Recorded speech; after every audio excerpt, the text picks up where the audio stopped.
चलो बेटा, तो आज हम बात करेंगे, एक क्विक रिवीजन लेंगे एनपीओ का। लगभग लगभग सारे टॉपिक आपने पहले पढ़े हुए हैं, तो फटाफट एक एक टॉपिक उठाएंगे, उसको खत्म करते हुए चलेंगे। ठीक है। तो एनपीओ में एक सबसे पहला टॉपिक आया था अपना। अब जैसे पैटर्न देखा आपने नए उसमें एग्जाम में 2 मार्क्स, 3 मार्क्स और 5 मार्क्स के क्वेश्चन है। तो 5 मार्क्स वाला क्वेश्चन करने के लिए आपको 2 मार्क्स और 3 मार्क्स वाले क्वेश्चन करने आने चाहिए। अब इसमें सबसे पहला जो अकाउंट हमने सीखा बेटा, रिसिप्ट एंड पेमेंट अकाउंट सीखा। इसके क्वेश्चंस नहीं कराऊंगा मैं। रिसिप्ट एंड पेमेंट अकाउंट हमने पढ़ा था कि रिसिप्ट एंड पेमेंट अकाउंट जो होता है वो समरी होती है किसकी बेटे, बताओ। कैश बुक की। कि कैश बुक के अंदर किसी एक पर्टिकुलर हेड के अंदर जितने भी आपने खर्चे किए, उसका एक समराइज रिकॉर्ड रिफ्लेक्ट करता है कहाँ, कौन? Receipt and payment account. अब रिसिप्ट एंड पेमेंट अकाउंट के डेबिट साइड पे हम सारे रिसिप्ट लिखते हैं और क्रेडिट साइड पे सारे पेमेंट।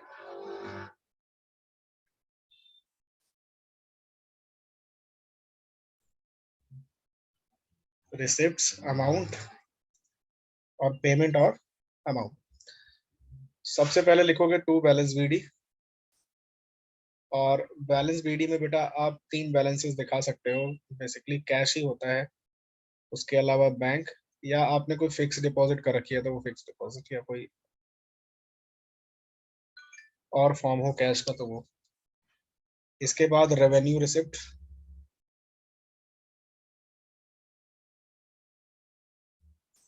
और कैपिटल रिसिप्ट। ठीक है, इधर का काम खत्म। फिर इधर रेवेन्यू एक्सपेंडिचर और कैपिटल एक्सपेंडिचर। खैर आपको बायफिकेशन नहीं करना है, पर मैंने लिख इसलिए दिया है कि अगर एग्जाम में पूछ ले कि कैपिटल एक्सपेंडिचर हम रिकॉर्ड करते हैं कि नहीं करते हैं, तो कहीं कंफ्यूजन क्रिएट ना हो जाए, इसीलिए बता दे बेटा, दोनों रिसिप्ट और दोनों एक्सपेंडिचर हम रिकॉर्ड करते हैं। फिर बैलेंस सीडी में वही कैश, बैंक और एफडी का बैलेंस। जनरली आपको बैलेंस करके क्लोजिंग बैलेंसेस निकालने होते हैं। अदरवाइज अगर दिया है तो फिर आपको सिर्फ दोनों साइड का टोटल चेक करना है, बराबर आ गया तो आपका रिसिप्ट एंड पेमेंट अकाउंट बिल्कुल करेक्ट है। अब इसमें मैं ज्यादा डीप में नहीं जाऊंगा क्योंकि इसमें डीप जाने लायक कुछ है भी नहीं। सिर्फ क्या करना है बेटे, जितनी आइटम्स आपको दी हुई है बस उन आइटम्स को भरना है और भर के बैलेंस कर देना है, बैलेंस करके क्लोजिंग बैलेंस निकाल देना है। और पहले हमने पढ़ा हुआ है तो ज्यादा इसमें कुछ है नहीं। ठीक है, कहोगे तो एक छोटा सा एग्जाम्पल ले लूंगा।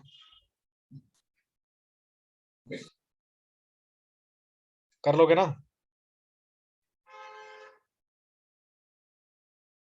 बोलो।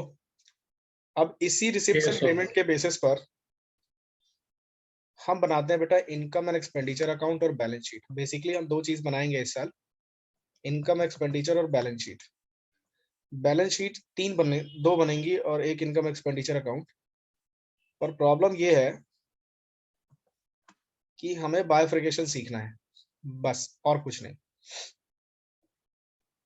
तो एक बना लेते हैं income and expenditure account. Introduction दे देता हूँ, फिर सबके एक एक एग्जांपल ले लेंगे। Income and expenditure account. अब इनकम एंड एक्सपेंडिचर अकाउंट में आपको 11th क्लास में प्रॉफिट एंड लॉस अकाउंट याद है? बिल्कुल सेम ही होता है बेटे।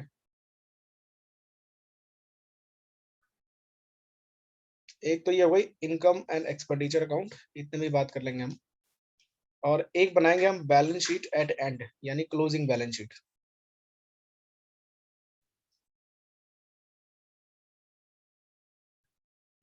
यानी कि हमारे को पहले से रिसिप्ट एंड पेमेंट अकाउंट दिया होगा, हमें क्या बनाना है बेटे, इनकम और expenditure and balance sheet.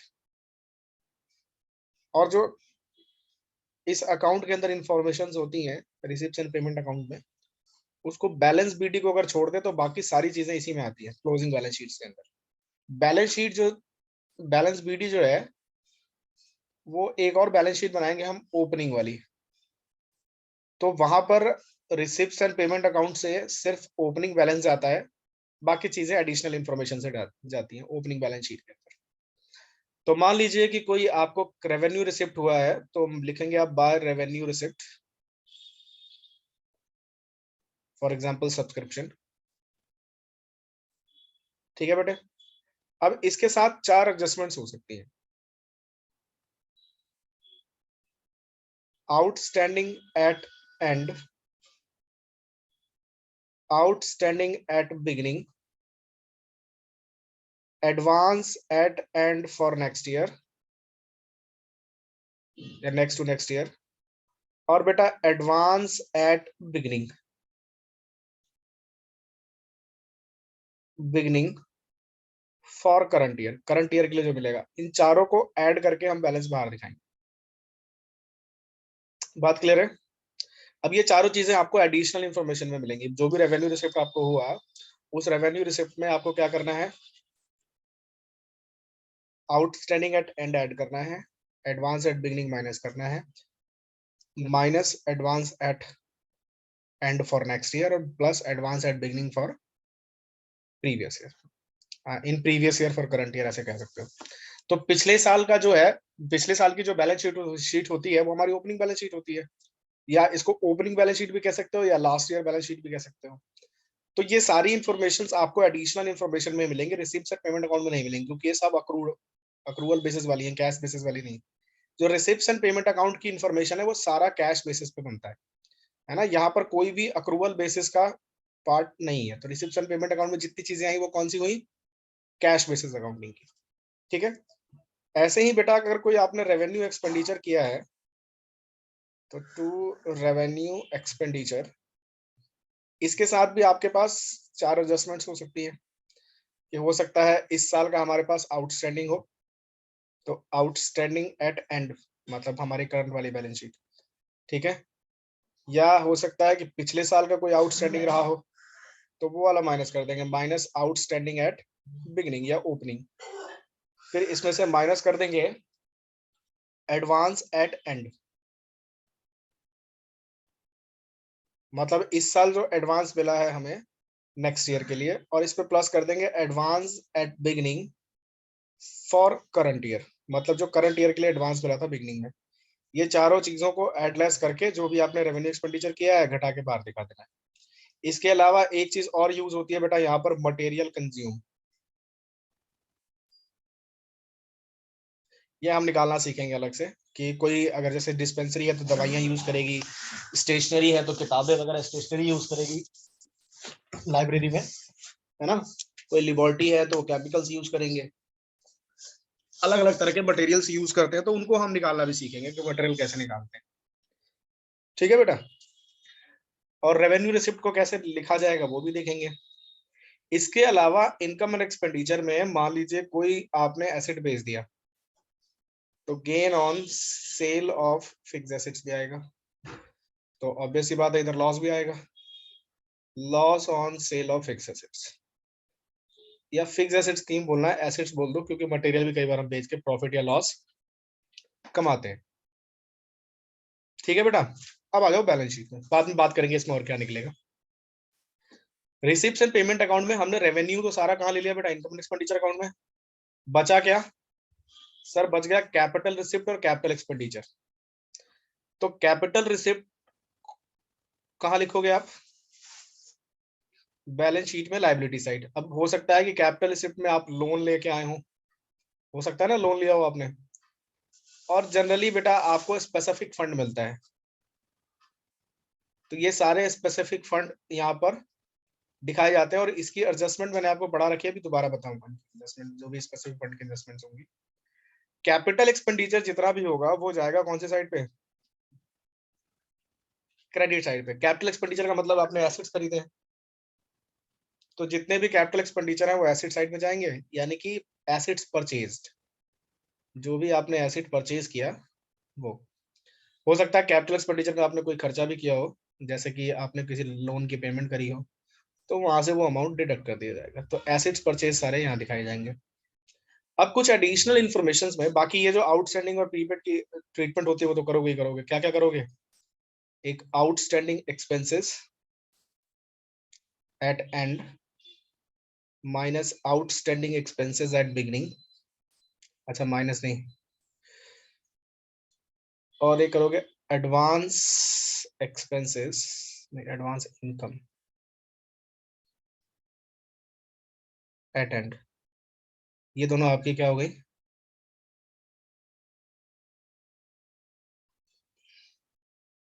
Treatment हो गई।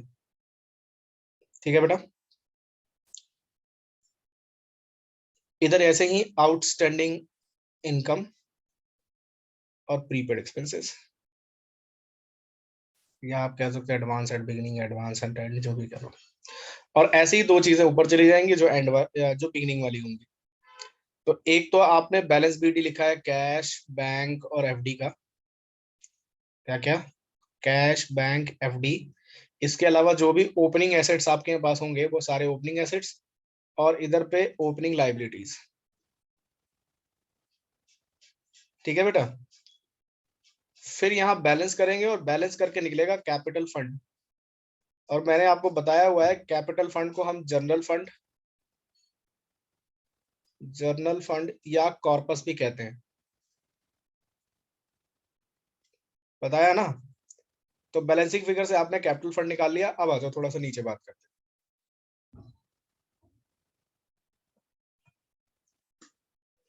अब इसको बैलेंस करो। अगर बेटा बैलेंस करके डेबिट साइड पे कम पड़ेगा तो हम लिखेंगे surplus, that is income over expenditure.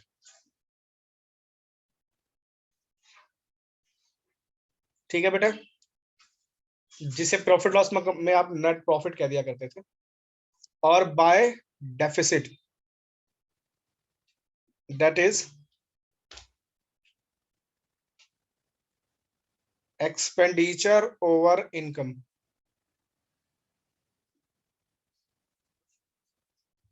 बस टोटल कर लीजिए। वो जो ऊपर आपने कैपिटल फंड निकाला था ना बेटा, वो कैपिटल फंड यहां लेके आ जाओ। इस कैपिटल फंड में आप क्या क्या ऐड करोगे? ऐड करोगे सरप्लस और माइनस करोगे डेफिसिट। तो सरप्लस ऐड करके डेफिसिट माइनस करके बाहर दिखा दीजिए। ये तो नॉर्मल जिंदगी है, आम जिंदगी। अब एक विंडोज जिंदगी में क्या होता है कि हमारे पास जब हम ओपनिंग बैलेंस शीट बना रहे होते हैं ना बेटा, तो बैलेंस इधर की जगह ना होके, मतलब लाइबिलिटी साइड की जगह ना आके एसेट साइड पे आता है। इसको हम बोलते हैं कैपिटल डेफिशिएंसी। क्या बोलते हैं? Capital deficiency. अब ये देखना है कि आपका जो कैपिटल डेफिशिएंसी है वो सरप्लस से कम है या ज्यादा है। मान लेते हैं अभी कि दोनों ही कम है, तो आप फिर एसिड साइड में लिखोगे कैपिटल डेफिशिएंसी, इसमें ऐड करोगे डेफिसिट और माइनस करोगे सरप्लस। बात समझ में आई? पर ये रेयर एक आधे क्वेश्चन में होता है, अदरवाइज ये कॉन्सेप्ट कहीं यूज होता नहीं है। तो बेसिकली हमने ये देखा कि पूरा का पूरा एनपीओ सिर्फ 3 अकाउंट पर डिपेंड करता है। दे एक रिसिप्शन पेमेंट अकाउंट, एक इनकम एक्सपेंडिचर अकाउंट और एक बैलेंस। ठीक है बेटा। तो रिसिप्शन पेमेंट अकाउंट में आपको दो तरह के रिसिप्ट और एक्सपेंडिचर्स देंगे। क्या क्या? कैपिटल और रेवेन्यू। तो जितना भी रेवेन्यू आइटम है वो सब चला गया इनकम एक्सपेंडिचर में विद एडजस्टमेंट। एडजस्टमेंट अभी मैं आपको अलग से टेबल बनवा दूंगा, वो एडजस्टमेंट आप अलग से रख लेना, जब क्वेश्चन सॉल्व करोगे तो फायदा करेगा वो। उसके बाद उसकी पोस्टिंग्स का भी और बाकी सारी चीजों का भी। उसके बाद जो कैपिटल एक्सपेंडिचर्स हैं वो एसेट पे चले गए और कैपिटल रिसिप्ट है वो लाइबिलिटी में चली गई। और उनसे रिलेटेड सारी एडजस्टमेंट्स भी वहीं जाएंगी, हम फंड बेस्ड अकाउंटिंग में पढ़ चुके हैं ऑलरेडी। ठीक है बेटा। अब लास्ट काम ये होता है कि ओपनिंग बैलेंस का जो कैश है वो चला गया ओपनिंग बैलेंस शीट के अंदर, और जो क्लोजिंग बैलेंस शीट का कैश है वो क्लोजिंग बैलेंस शीट के अंदर। फिर आपको बैलेंसिंग करनी है। बैलेंसिंग और एडजस्टमेंट में जितने भी एसेट्स दिए होंगे वो सारे एसेट्स, और एडजस्टमेंट्स की पोस्टिंग में भी बता दूंगा आपको। कि कौन सी एडजस्टमेंट कहाँ कहाँ पोस्ट होगी, वैसे आपको पता है, बस याद दिलवाना है। उसके बाद आप पहले ओपनिंग बैलेंस शीट को बैलेंस कीजिए, वहां से या तो कैपिटल फंड मिलेगा या कैपिटल डेफिशिएंसी, दोनों में से कोई एक मिलेगा। अब कैपिटल फंड आया है तो जाएगा कहाँ पे, लाइबिलिटी में, और डेफिशिएंसी आई तो एसेट्स में। इसी प्रकार बेटा इनकम एंड एक्सपेंडिचर का आप बैलेंस करेंगे, इनकम एक्सपेंडिचर के बैलेंस से जो मिलेगा उसे हम बोलेंगे सरप्लस, अगर डेबिट साइड पे कम पड़ा तो। और अगर क्रेडिट साइड पे कम पड़ा तो हम क्या बोलेंगे कि सर हमें नुकसान हो गया, यानी कि डेफिसिट हो गया, पैसे कम पड़ गए। तो अगर आपके पास कैपिटल फंड आया हुआ है तो सरप्लस प्लस करोगे, डेफिसिट माइनस करोगे। तो अगर कैपिटल डेफिशिएंसी आई हुई है तो डेफिसिट प्लस और सरप्लस माइनस। इतनी बात क्लियर है? Yes ma'am, yes sir. Yes sir. School में नहीं पढ़ रही, अभी ट्यूशन में है बेटा। Sorry sir. चलो कोई बात नहीं, फ्लो में हो जाता है। तो पहला कर रहे हैं हम fund base accounting.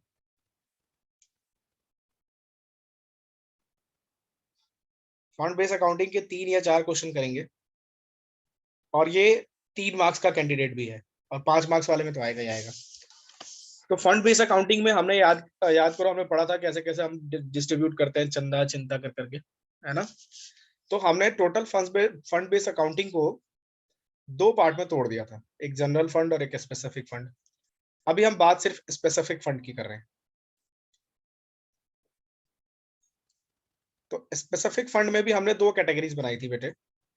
Specific fund का मतलब those fund which have some special purpose, यानी कि डोनर या डोनी ने जब डोनेशन दिया था तो हमारे पास क्या दिया था बेटा, एक जिम्मेदारी दे दी थी।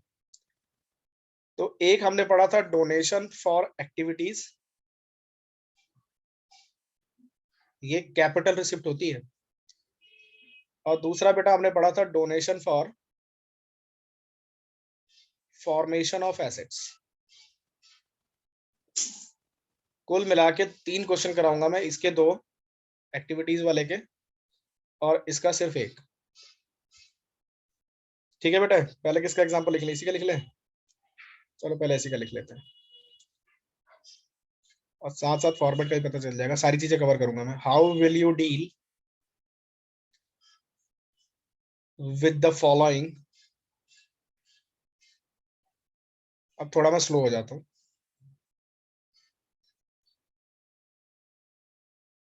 while preparing final account of NPO। कुछ नहीं बोलेगा आपको, सिर्फ ये बोलेगा कि बताओ इन चीजों के साथ आप कैसे डील करेंगे, और इंफॉर्मेशन देखो कैसे दे रखा है।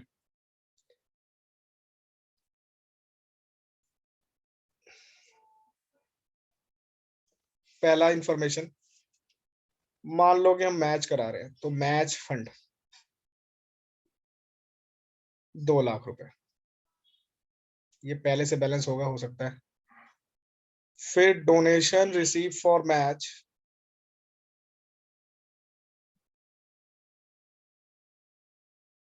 2,50,000। फिर मैच फंड इन्वेस्टमेंट,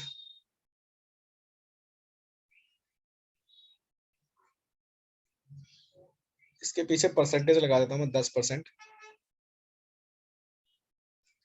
4 लाख।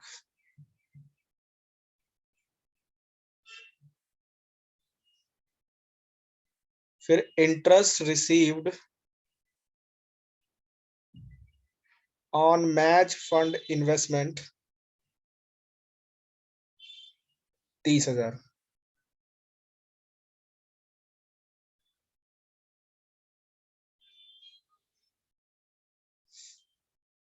बेटा जितने भी रिसिप्ट्स होती हैं जिनके ऊपर कोई स्पेसिफिक पर्पस जुड़ा हो, वो सब कैपिटल रिसिप्ट होती हैं।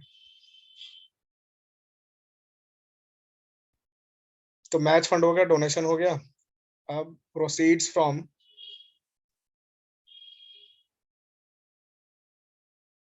Cell of match ticket, match ticket के को बेचकर हमने कमा लिया मान लो 1 लाख रुपए। और लास्ट है मैच एक्सपेंसेस,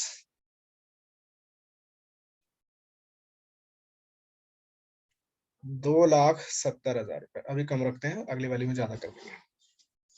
ठीक है बेटा, आओ देखो इसकी ट्रीटमेंट हम करेंगे कैसे। तो इसकी ट्रीटमेंट के लिए हमें बनानी पड़ेगी एक balance sheet.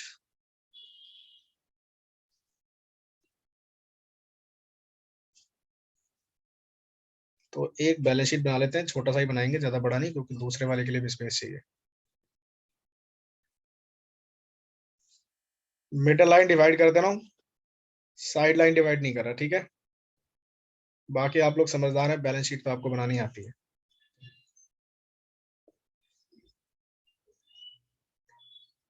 Liabilities amount, assets and amount.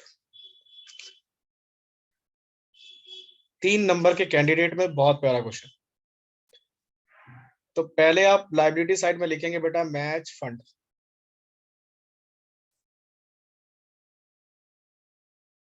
कितने का मैच फंड है? 2 लाख। 2 लाख। ये कौन सा बैलेंस मैच फंड होगा? ये ओपनिंग बैलेंस होगा आपका। जनरली आपको एडिशनल इंफॉर्मेशन में दिखाई देगा।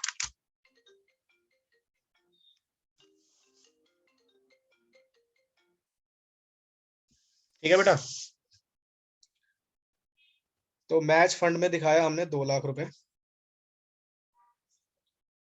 फिर ऐड किया डोनेशन फॉर मैच, इसी में डाल दो न्यू डोनेशन जो भी है, क्योंकि जितने भी स्पेसिफिक डोनेशंस हैं उससे रिलेटेड इनकम, नया रिसिप्ट, सब कुछ इसी के अंदर आएगा, और एक्सपेंसेस भी यहीं से माइनस करेंगे।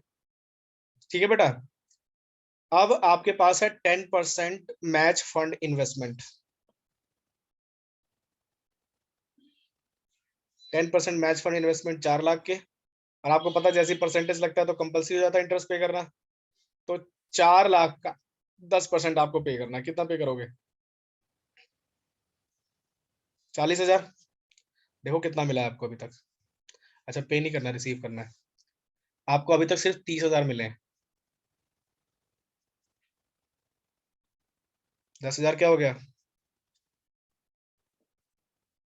बोलो। 10,000 हो गया आउटस्टैंडिंग है, अक्रूड। और अक्रूड इंटरेस्ट है तो रिसीवेबल होगा। बोलो। यानी कि वो बनाएगा आपके लिए एसेट्स। तो जितना भी अक्रूड इंटरेस्ट होगा वो एसेट में चला जाएगा। एक ये पॉइंट अलग से दे दिया मैंने। आगे बात समझ में। तीसरी चीज, proceed from sale of match ticket. ये भी इनकम ही हुई आपकी। Sale of match ticket 1 lakh रुपए। अब देखो टोटल फंड आपके पास कितना हो गया? 2 2 4 1 5, 5,90,000। ठीक है बेटा, इसमें से माइनस करेंगे बेटा जी हम मैच एक्सपेंसेस। और मैच एक्सपेंसेस कितने हमारे पास? 2,70,000।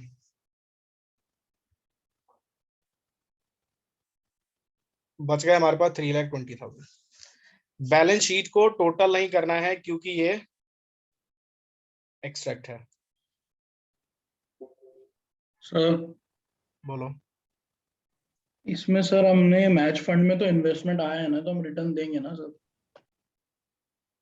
आए नहीं है भाई, हमने अपने पैसे भी इन्वेस्ट किए हुए हैं। ठीक है sir.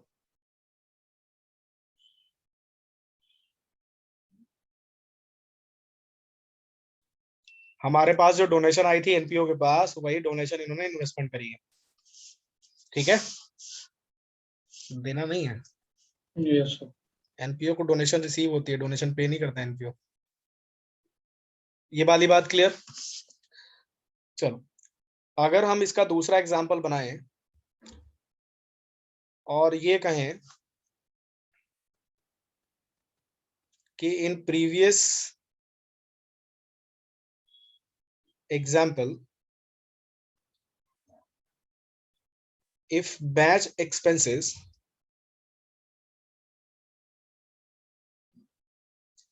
are 6 lakh, then how will you deal with it?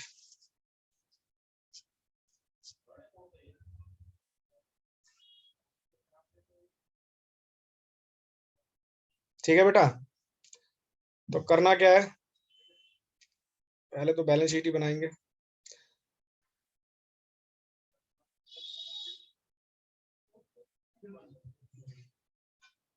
और सारी चीजें सेम सेम कॉपी करनी है।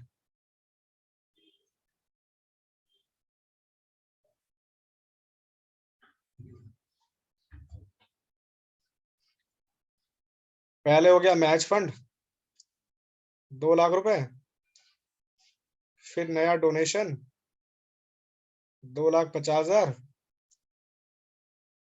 फिर इंटरेस्ट के हो गए 40,000, फिर सेल ऑफ टिकट का कितना आ गया 1 लाख, टोटल हो रहे हैं बेटे 5,90,000 रुपए। और इधर लिखा था आपने 10% इन्वेस्टमेंट 4 लाख रुपए की, और एक्रूड इंटरेस्ट कितना बेटे 10,000।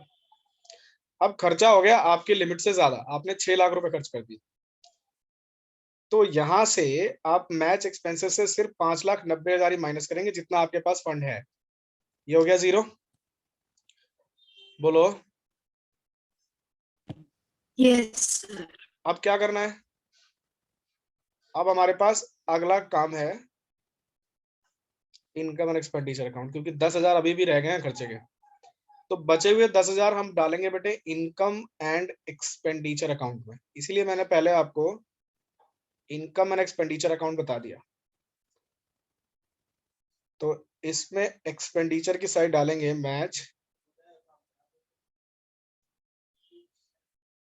Match expenses 10,000। कैसे आया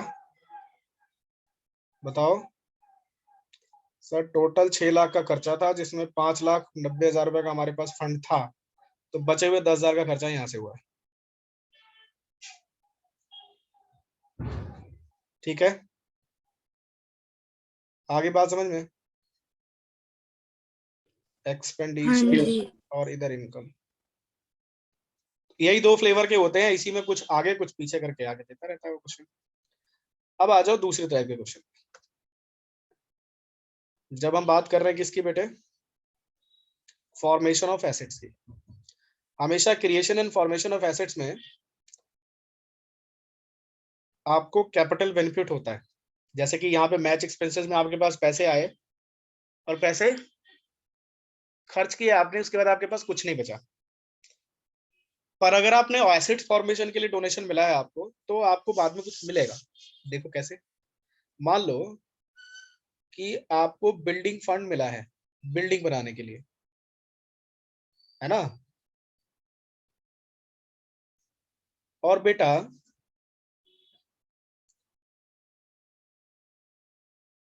जब फॉर्म बिल्डिंग मतलब एनपीओ जो है वो बिल्डिंग पर पैसे खर्च कर देगी, तो उसके बाद क्या होगा, बिल्डिंग वो जो डोनर है वो अपने घर ले जाएगा? नहीं सर। क्या करेगा फिर? वो एनपीओ का ही हो जाएगा ना।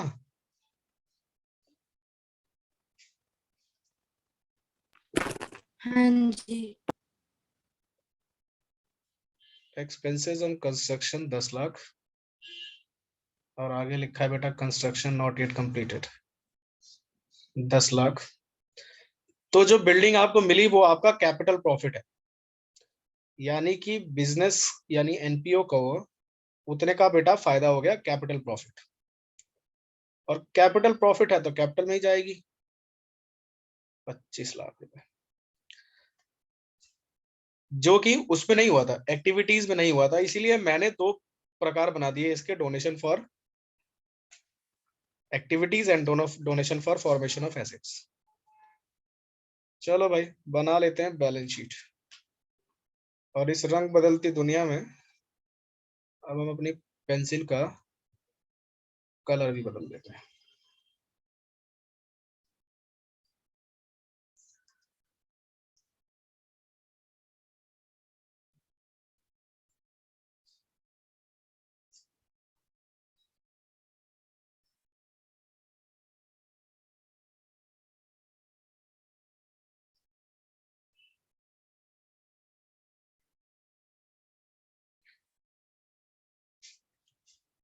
लाइबिलिटीज, अमाउंट, एसेट्स और अमाउंट। यहां लिख रहा आपने बिल्डिंग फंड। कितना बेटा बिल्डिंग फंड में आपके पास? 8 लाख रुपए। 4 लाख का डोनेशन फिर मिल गया। अब टोटल कितने हो गए? 12 लाख। अच्छा, यहाँ पे एक एडिशनल इंफॉर्मेशन है, construction of building not yet completed.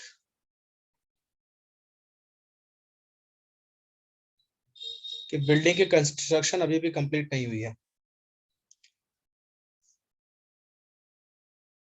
ठीक है बेटे, इसमें से माइनस करेंगे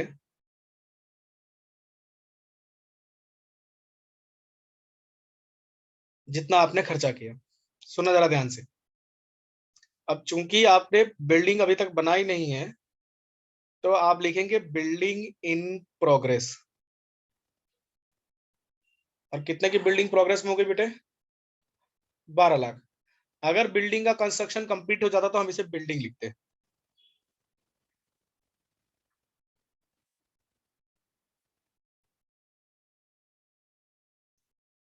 ठीक है बेटा।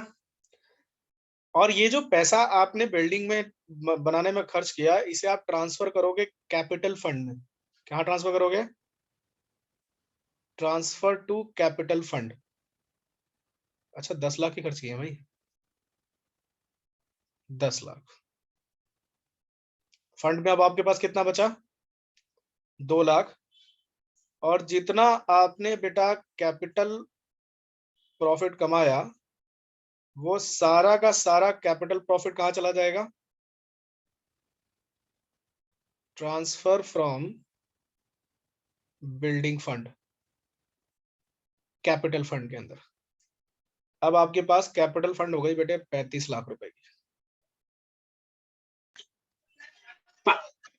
ठीक है, और बैलेंस शीट अभी भी आपकी एक्सट्रैक्ट थी। बोलो, बात समझ में आई? ये 3 क्वेश्चन फंड बेस्ड अकाउंटिंग के सबसे अल्टीमेट क्वेश्चन है। इसके अलावा आपको एक आधा क्वेश्चन देख लेना बुक का, बहुत होगा।